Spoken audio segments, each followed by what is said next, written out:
भजनलाल शर्मा सरकार के 2 वर्ष पूर्ण होने पर सरकार के कार्यक्रम लगातार चल रहे हैं। इसी कड़ी में आज हनुमानगढ़ जिले में आगमन हुआ। 2 वर्ष, नई पहचान, नई उठान, बढ़ता राजस्थान, हमारा राजस्थान। माननीय मुख्यमंत्री जी श्री भजनलाल शर्मा जी के नेतृत्व में सुशासन, विकास और विश्वास के 2 वर्ष, इसके परिणाम स्वरूप राजस्थान की दिशा और दशा में क्रांतिकारी परिवर्तन आ रहा है। आज हम देखते हैं कि जिस तरह चुनाव से पहले भारतीय जनता पार्टी ने 392 संकल्प लिए थे, आज 2 वर्ष हो रहे हैं और उसमें से 274 संकल्प पूर्ण या पूर्ण प्रगति की दिशा में बढ़ रहे हैं। लगभग 70% जो संकल्प हमने चुनाव के समय करे थे वो भजनलाल सरकार ने पूरे करने की दिशा में बढ़ रही है और आगामी 3 वर्ष में हम पूरे के पूरे पहली ऐसी राजस्थान में सरकार होगी जिसने जनता से जो संकल्प पत्र में अपने वादे किए वो पूरे करेगी। सबसे महत्वपूर्ण जो हमारा राजस्थान क्षेत्र है, पानी की महत्वता हमेशा रही और आपका क्षेत्र भी आज अनाज का कटोरा, जल संसाधन, पानी में महत्वपूर्ण योगदान यहाँ क्षेत्र का रहा है। तो माननीय मुख्यमंत्री जी द्वारा 647 करोड़ रुपए से फिरोजपुर फीडर का नवनिर्माण करना और साथ में भीषण गर्मी में 2 दिन का प्रवास उनका हनुमानगढ़ और श्री गंगानगर जिले में करना, उस समय बताने के लिए कि वो कितने गंभीर नहरी क्षेत्र के तंत्र को सुदृढ़ीकरण करने के लिए और जिसके लिए 3400 करोड़ रुपए सिर्फ खाड़े मोगों के लिए अपने पश्चिमी राजस्थान के और नहरी क्षेत्र के लिए उन्होंने राशि जारी करी है, जिससे आने वाले समय में सारे खाड़े मोगे तैयार होंगे और लगभग किसान को एक अतिरिक्त बारी का जो पानी मिलता है उतना लाभ प्रत्येक किसान को होगा। इससे भी अन्न के उत्पादन में बढ़ेगा और किसान के जीवन यापन में भी उसकी सुलभता आएगी।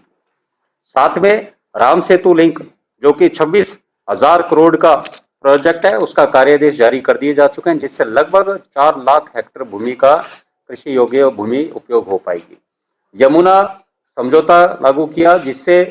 सीकर, चूरू, झुंझुनू जैसे जिलों में पानी की व्यवस्था होगी सिंचाई हेतु। लंबे समय से कांग्रेस इसकी बातें करते आई 30 सालों से, पर यह भारतीय जनता पार्टी की सरकार ने समझौता करके और उसका क्रियान्वयन होगा जल्दी और उससे आम जन को वहां पे लाभ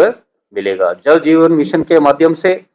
गांव-गांव में पानी का हर घर नल, हर घर जल पानी पहुंच रहा है और साथ में जल संसाधन में एक बड़ा महत्वपूर्ण हमारे प्रवासी राजस्थानियों का योगदान रहा, जो अपने कर्म भूमि से मातृभूमि कार्यक्रम शुरू किया गया, जिसमें 14,000 रिचार्ज वेल, जिससे एक तो पानी की निकासी हो रही है और पानी का संरक्षण रिचार्ज हो रहा है। ऐसे 14,000 ट्यूबवेल बनाए गए और अगले कुछ समय में 50,000 तक ऐसे रिचार्ज वेल बनाए जाएंगे। आपके इधर भी, आप जागरूक प्रेस के साथियों, मीडिया के साथियों, आपके यहाँ भी लो लाइंग एरिया जहाँ पानी इकट्ठा होता है, ऐसे जिला प्रशासन अपने जनप्रतिनिधियों को जरूर बताएं ताकि रिचार्ज वेल से वहां पर एक तो पानी की निकासी जल्दी होगी, सड़कें भी नहीं टूटेगी और साथ में पानी का रिचार्ज भी होगा। जिस तरह पानी में सरकार ने ऐतिहासिक काम किया, उसी तरह लाइट में आप देखिए आपके 400 केवी जीएसएस कैंशिया में बन रहा है और ये जब अमेरिका से हनुमानगढ़ गंगानगर का शायद पहले ही 400 केवी जीएसएस है, तो इससे आपके कितना लाभ होगा आप इसकी कल्पना ही नहीं कर पाएंगे। और ना सिर्फ इससे 400 केवी जीएसएस बल्कि 132 केवी जीएसएस, 33 केवी जीएसएस, आरडीएसएस डबल इंजन की सरकार ने आरडीएसएस स्कीम के माध्यम से, रिवैम्प्ड डिस्ट्रीब्यूशन स्ट्रक्चरल स्कीम के माध्यम से जहां भी फीडर खींच रहे हैं वहां फीडर खींचे जा रहे हैं, जहां भी डोमेस्टिक ट्रांसफॉर्मर्स और लगाने हैं गाँव में, मोहल्लों में, इतना कार्य हो रहा है कि आप ये देखिए बिजली तो पहुंच ही रही है, साथ में पूर्ण वोल्टेज जो बिजली हमारे अंतिम छोर पे बैठा व्यक्ति है उस तक पहुंचे, इसमें बिजली में जो काम हो रहा है। और जब पहले वर्ष ही प्रत्येक विधायक को 5 करोड़ की सड़कें दी, दूसरे वर्ष 10 करोड़ की सड़कें दी। कार्यकाल याद है पहले अशोक गहलोत जी का, और यही कार्यकाल इनका रहा 2018 से 2023 में। तब वही बात लोग कहते हैं कि पढ़ रखे एक पेपर तो लीक हुआ है सारा, है कि भजनलाल शर्मा जी की सरकार में 296 पेपर अभी तक हुए हैं और एक भी पेपर लीक अभी तक नहीं हुआ है। ये सबसे बड़ी सरकार का यूएसपी है। एसआईटी उन्होंने सरकार बनते ही बनाई और बड़ी कठोरता से, माफिया में डर है कि भजनलाल जी की सरकार है, पेपर लीक का नाम ही नहीं है, उपलब्ध कराए जा रहे हैं और लगभग 4.28 करोड़ गैस रिफिल करें, जो 867 करोड़ रुपए जिसकी राशि सरकार द्वारा लगाई जा चुकी है। उसमें से 8.61 लाख मैट्रिक टन सिर्फ हनुमानगढ़ जिले से खरीदा, यानी 40% गेहूं की खरीद सिर्फ हनुमानगढ़ जिले से समर्थन मूल्य पर राजस्थान सरकार, श्री भजनलाल शर्मा जी सरकार द्वारा की गई। ये अपने आप में बताता है कि सरकार किस तरह किसानों के लिए सोचती है और किसानों के हितों के लिए हमेशा तैयार है। कि सरकार ने ये ताकत दिखाई कि सरकार बनने के 2 महीने के अंदर ही पेट्रोल डीजल के दाम कम करके आम जन को हित दिया, आम जन को लाभ दिया, आपके क्षेत्र के किसानों को लाभ मिला, आपके क्षेत्र के उपभोक्ताओं को लाभ मिला, और आपके क्षेत्र के जो पेट्रोल पंप वाले थे, जो रोजगार देते थे, जो बंद हो रहे थे, वो वापिस से खुले, और उनमें जो काम करने वाले उनके परिवारों का भी जीवन यापन होने लगा। आपके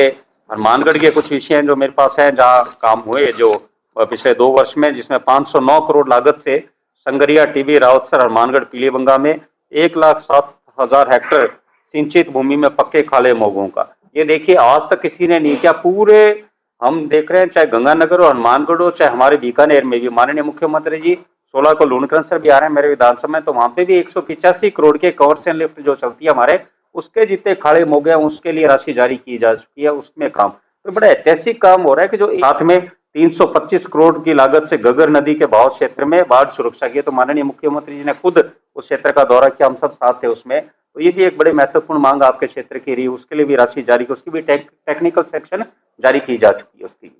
और स्पोर्ट्स में आपके हनुमानगढ़ में सिंथेटिक कोर्ट, तो इस तरह अनेक कार्यक्रम है जो लगातार। और राइजिंग राजस्थान का जो मैंने बताया, उसमें 4033 करोड़ के आपके हनुमानगढ़ में निवेश के एमओयू हुए थे 102, जिसमें से आज दिनांक तक 890 करोड़ के 49 एमओयू उत्पादन स्थिति करते हैं, उत्पादन कर रहे हैं। तो लगातार ये सड़कों का भी, हनुमानगढ़ बाईपास वाली, सूरतगढ़ बाईपास वाली सड़कें, तो ऐसा कोई क्षेत्र नहीं जिसमें तो अभी आने वाला बजट और है, उसमें भी हमें पूर्ण विश्वास है कि हनुमानगढ़ क्षेत्र के लिए और सौगातें आएगी। और इस क्षेत्र के किसान जो भी मेरे ख्याल से केंद्र का समर्थन मूल्य गेहूं का 2585 रुपए है, अभी तो ये हमारी सरकार बोनस और देगी, तो जो 2700 रुपए का हमारा जो था कि हम किसान को देंगे, जो हमारे संकल्प पत्र में था, लगता है इस बार हम तीसरे वर्ष में ही किसान को संकल्प पत्र में जो हमारी घोषणा थी उससे ऊपर किसान को समर्थन मूल्य पर गेहूं देंगे।